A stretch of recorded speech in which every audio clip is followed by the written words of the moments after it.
Talk Erie and the Joel Natale Show. We're live from our Kingdom Financial Group studio here at 5th and State. And it's time for another one of our conversations with the Barber National Institute. It's Celebrate What's Different. And today we're having conversations about giving back, why philanthropy matters more than ever. And first off, we're going to talk to our friend Tammy Roche. How are you, Tammy? Good to hear from you and see you. Oh, great. Thank you. Nice to be here. Terrific. So let's talk about the history and some of the vision and mission about philanthropy at Barber National Institute. Right. So Barber National Institute is a nonprofit charitable organization that serves adults and children throughout Pennsylvania with intellectual disabilities, autism, and behavioral health challenges.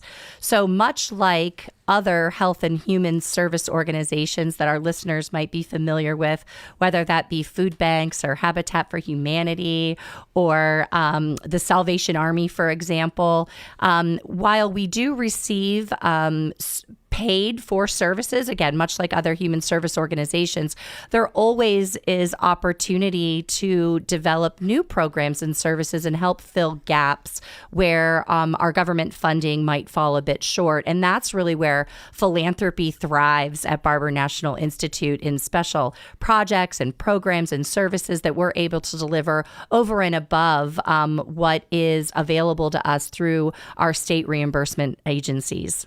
So talk a little bit about what those projects might be. And they really kind of add spice to life, right? Yeah. I mean, pretty much. Yeah. And, our founder, Dr. Barber, it was very hard to tell her no. I brought some notes actually from letters that had been written to her just when I was preparing for today, because from our very beginning, philanthropy and community service are in our roots. Dr. Barber began the Barber National Institute as a volunteer herself. She was a teacher and an administrator at the school district of the city of Erie here in Pennsylvania, and had the unfortunate role of, having to tell parents that children were not able to be educated in their own home school districts.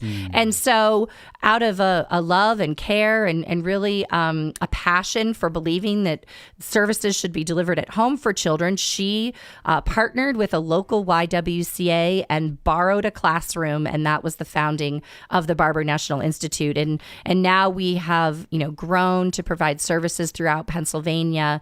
And I guess most notably, when we think about philanthropy, in really kind of seeing it take root in projects, are things like renovation projects to our homes, our community homes where residents throughout Pennsylvania live, right? And our own homes, right, take the wear and tear just like these homes. Sure. And so there are, renovations that we need to keep up with to help our residents live more independent, full lives. Things like, perhaps adding on a ramp to the front of the house as residents age and their mobility might vary. We have to adapt the house for the residents that live there. Maybe I'm now wheelchair bound and I need renovations to the kitchen or to the bathroom to accommodate, again, an aging resident. So throughout Pennsylvania, that is probably one of our most visible philanthropy projects that people can get involved with. You also are doing, do some capital things and also some camps and things here locally, right? Yes. Yeah. Here in Erie, we're very fortunate that our donors help us fund 3 very important camps for our adults and children so that they can have extended social opportunities during the summer months. For high-functioning children on the autism spectrum, we have an inclusive camp for those children, and those camps are 100% funded by donors here in Erie. And again, those are great examples.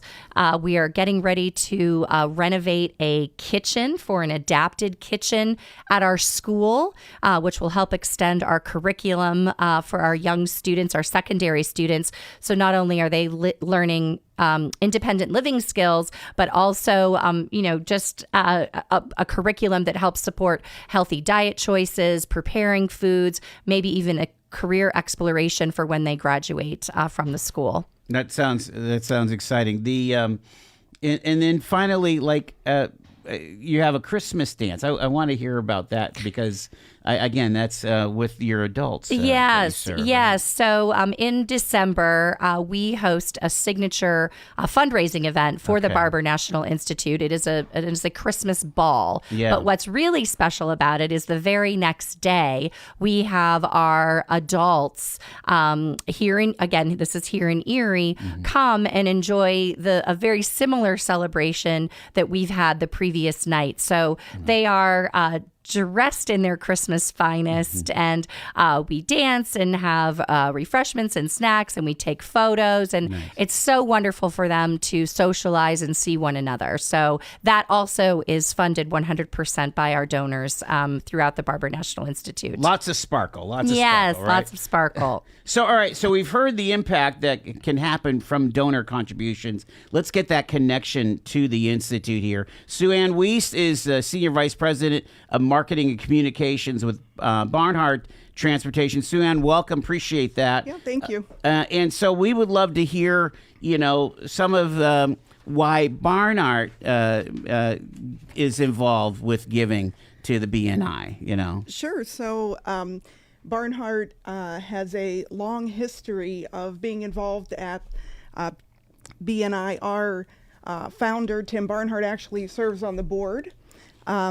Personally, I have a history of volunteerism and attending events at BNI as well.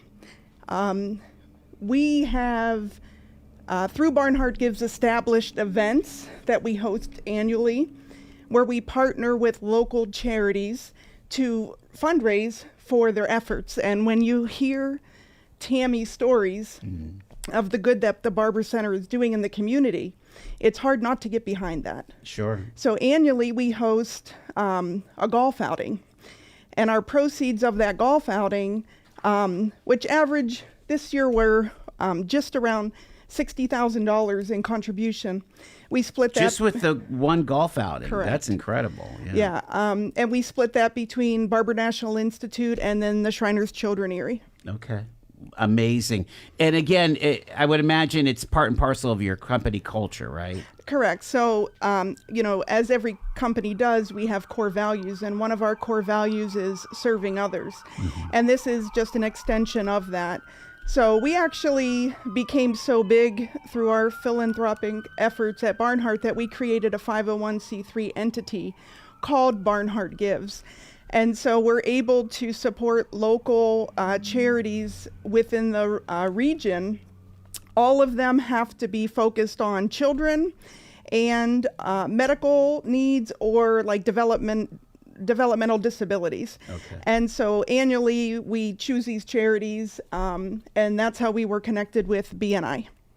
And so the inspiration, it just comes part and parcel from your culture, I would imagine. Yeah. Absolutely. So when we host these events, and Tammy can attest to it, I mean, it's truly a partnership between the charity and Barnhart, where we ask for resources from BNI, but then also our employees show up. So it's a roll up your sleeves approach to philanthropy, where we host these events, and we do it all in the name of the charity, and donate 100% of the profits back to these charities. That's tremendous here. Now, again, so we have impact of philanthropy on the Institute and on a company, but let's bring in another perspective here. And I want to introduce Tom McNamara. He's via Zoom here. And Tom, you're a donor to the Barber National Institute. Talk about some of your experiences and why you got involved. Well, first of all, I would like to say that I am honored and humbled by Laura Schaff choosing me to represent the donors and my family also. So I'm going to try to kind of summarize 60 years in 2 or 3 minutes. It's hard, but I'll just tell you a little bit about my brother Vincent and my family. Our brother Vincent had cerebral palsy. Vincent was the youngest of 9 children. We were blessed to have Vince in the family, and I believe Vince was blessed to be in our family. It was a perfect match because there was always plenty of love and activity in our home. and Vince loved being a part of it. In fact, he was a big part of it. We all participated in Vince's care, which gave us a maturity and an appreciation for real love and real life at young ages. Vince lived at home with our mom and family until our mom passed away when Vince was 22. Our dad had already passed away when Vince was 7. Both had heart attacks. The 9 children may have had something to do with the heart attacks. I don't know, but anyway, at that point, Vince moved into a community living arrangement, CLA, community living arrangement, and fortunately, he was able to continue working at the workshop that he was already working every day when he was living at home. And once he was living in a community living arrangement, he was able to spend many weekends at siblings' homes in the local area.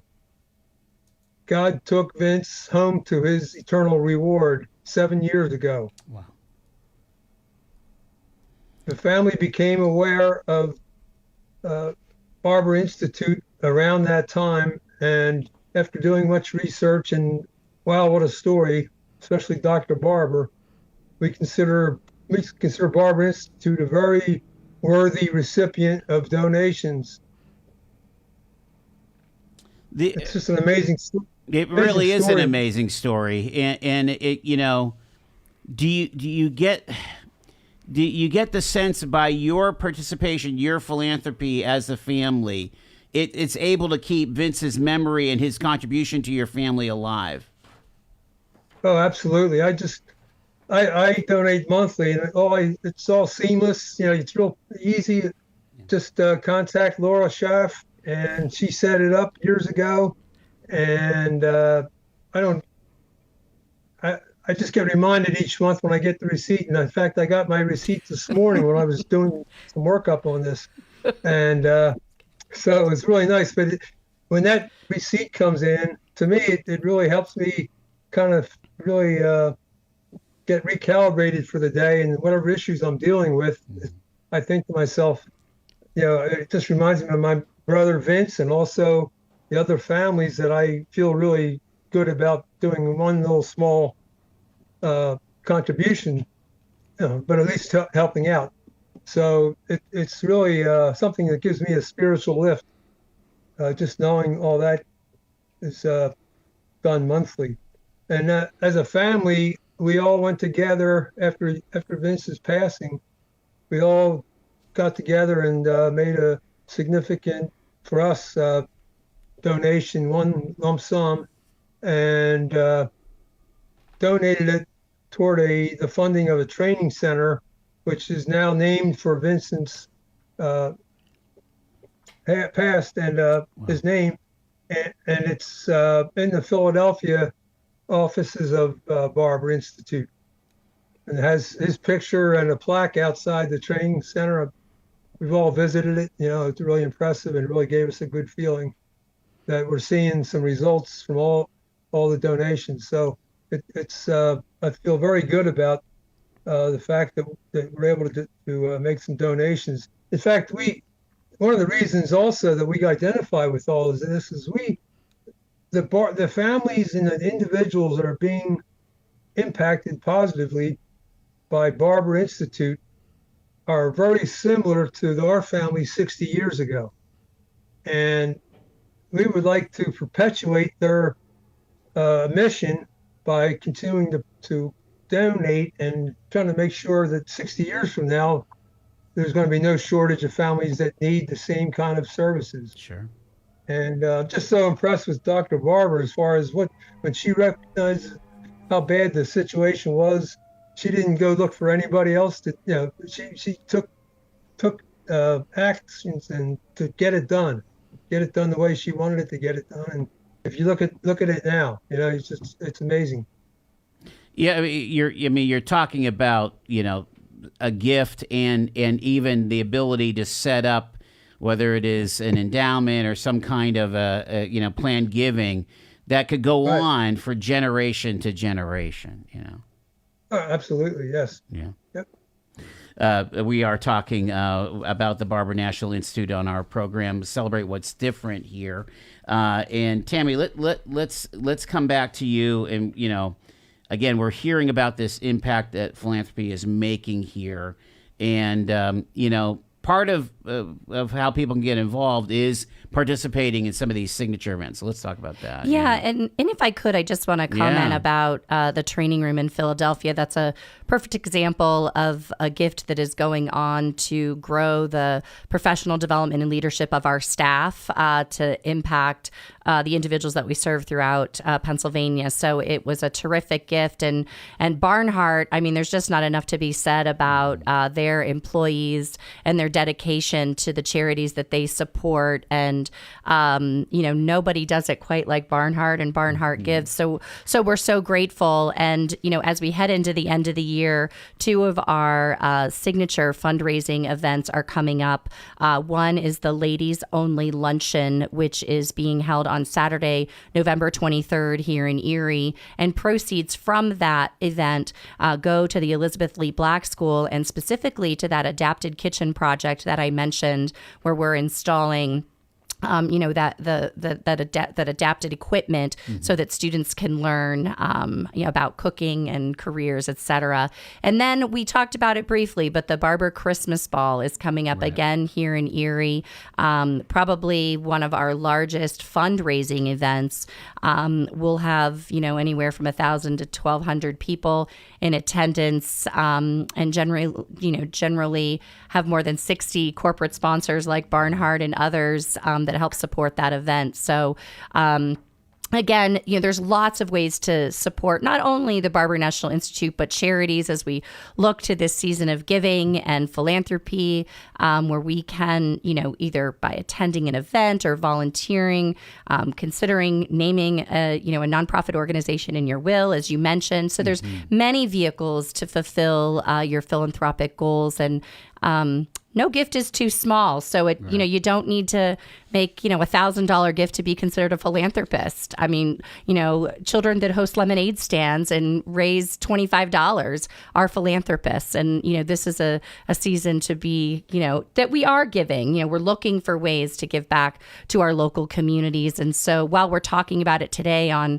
Celebrate What's Different, this really is, an anthem for all charities across Pennsylvania and across the country where your listeners might be. So that's tremendous here. And go ahead, Tom. Yes, I wanted to mention also what I really enjoy is the Barbara Spirit newsletter. And I read it cover to cover.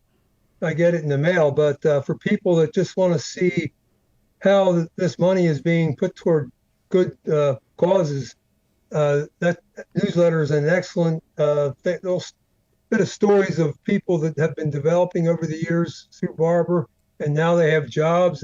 They're out making money. They're with people all day. They're enjoying themselves. They're thrilled to have the job. I mean, stories like that, and just what else is going on at Barber. So, and that, as far as I know, it is available on the website. On Barber's website, you can get all the back issues, and you can get the current issue. So you don't have to be getting it in the mail. You can pursue it yourself if you're thinking about giving and you want to see what you get for your buck. Well, and that's a great way. Again, that kind of communication builds community. So we want to thank you, Tom McNamara, a donor, also Sueann Weist, the Senior Vice President for Marketing and Communications, and of course from the Barber National Institute. Miss Tammy Roche, how are you? And thank you for being here for another episode of Celebrate What's Different, Conversations with the Barber National Institute right here on Talk Erie. Thanks, guys. Thank you. All righty. It is time for another good news in Erie business, and it's brought to you by Infinite Erie, infiniteerie.org. Well, it's .com. It's .com. I'll get that right. And we're talking about this Mill Creek Cigar Lounge has opened on West 12th Street here, and it is soon to be followed by a wine and pizzeria. These new businesses will join Black Monk Distillery, making the small plaza a destination for tourists and locals alike. And also, 150 local and regional filmmakers and leaders met with the film commissioner of Pennsylvania, Gino Pesci, to discuss growing the Erie region's film industry. And the commissioner discussed the positive economic impact that the film industry has had across the Commonwealth. Again, another episode of Good News in Business brought to you by Infinite Erie, infiniteerie.com.